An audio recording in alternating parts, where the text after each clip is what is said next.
He's gonna compete. I'm gonna compete. We're gonna get up in each other's face. Try not to go borderline with it. After that, whose decision is that? After the Brooks attack. So guys were out on the court. We had kind of left. Luka and I talked. I thought Luka was going to shoot it. So we got to talk about last night's Lakers versus Suns game, because there's a lot to unpack. First off, Dillon Brooks and LeBron James. Man, these two are always going back and forth. Dillon's out here agitating LeBron, pulling him into his world, muddying up the game, and somehow LeBron's reacting every single time. The first big incident, Dillon gets fouled, the ball's kind of fumbled, and he slaps it right back at LeBron. And you can see LeBron is furious. He's yelling, being held back by teammates, just going off. But here's the thing, Dillon's strategy? Brilliant. He knows exactly how to get under LeBron's skin. The problem is, emotionally, Dillon might have lost track of the time and score. He hits a three to take the lead late in the game, huge shot, but then he goes chest to chest with LeBron, continuing the agitation. At that point, it's over. You've got the lead, the game's in your hands, and then you get a technical foul. Absolutely insane. And just like that, the Lakers pull out the win. It's a game full of high emotions, smart plays, and a little chaos sprinkled in. But you gotta ask, does Dillon's strategy pay off in the long run, or is it costing his team in critical moments? I like to compete. He's gonna compete. I'm gonna compete. We're gonna get up in each other's face. Try not to go borderline with it. I don't really take it there, but we just compete. And did that almost all the way to the end of the game. 12.2 seconds left after he hit the go-ahead three. He goes chest to chest with you.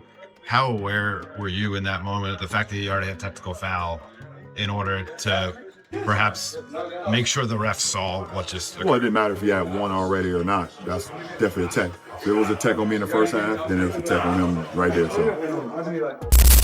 Now let's talk about the technical foul shot, because this one sparked a much bigger conversation. It all started with what JJ said in his post-game interview and LeBron's response to JJ's comments about who should have taken the shot.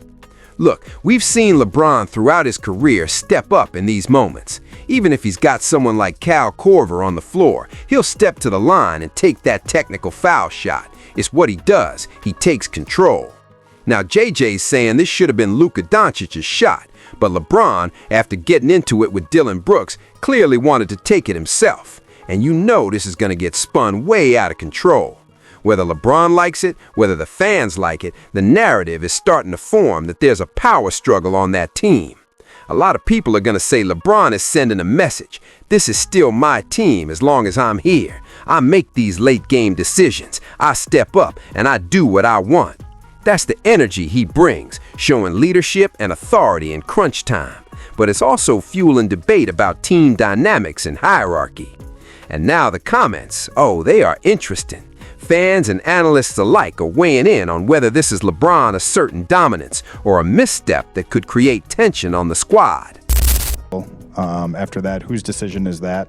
After the Brooks attack. So guys were out on the court. We had kind of left. Luka and I talked. I thought Luka was going to shoot it. I walked back. LeBron was at the free throw line. He shot it. I don't know what the dialogue on the court was. And, we did this, at some point last year, early in the season, we kind of designate, here's who's going to shoot the technicals. And, every team is different. Sometimes it's the superstar. Sometimes it's the best free throw shooter. Sometimes it's a guy who maybe needs to see the ball go in the basket. Like, it's all situational. But Luka should have shot that. Yeah. Shit, I just walked into the free throw line. Why wouldn't I? I'd have been okay with Luka taking it too. We've both been in pressure situations. But I just took it. Unfortunately, I missed it, but I made up for it. All right, y'all, we need to break down LeBron's response here because this is going to be a hot topic. Some people are asking, why wouldn't LeBron just let Luka take the free throws?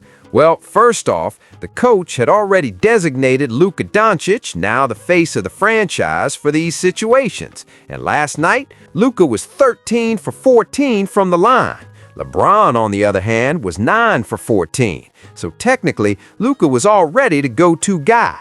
But here's the thing, LeBron doesn't wait. He sees the moment and he steps up. He's like, I'm taking this free throw. I don't care. I'm not looking at the bench. I'm doing it. That's classic LeBron, asserting control in crunch time.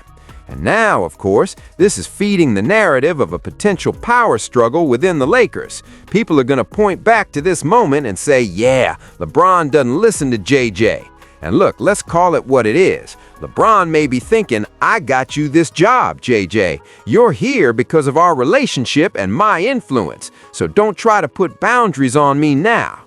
There's some real ego and hierarchy at play here. Now, I want to hear Luka's side. LeBron said he was fine with Luka taking it, but was Luka actually okay with that?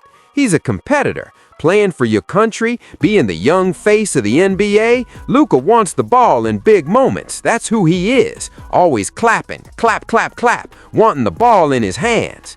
At the end of the day, the Lakers are performing well, and they could do serious damage in the postseason if everyone's on the same page.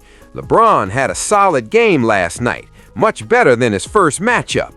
Dillon Brooks, he's got to know the time and score. You can be an emotional leader, but you can't let your emotions cost the team the game. Going chest to chest with LeBron at that point, that was reckless. LeBron stays composed, reads the situation, and makes the call. Dillon let his emotions get the best of him, and in the end, it almost backfired. That's the risk when you agitate the king. So, here's the question for you guys. Is LeBron stepping on Luka and JJ's toes? Is he sending the message that it's still his team? Or is this just a one-off moment of him taking control? Drop your thoughts in the comments. Don't forget to like, share, and subscribe. Until next time, peace.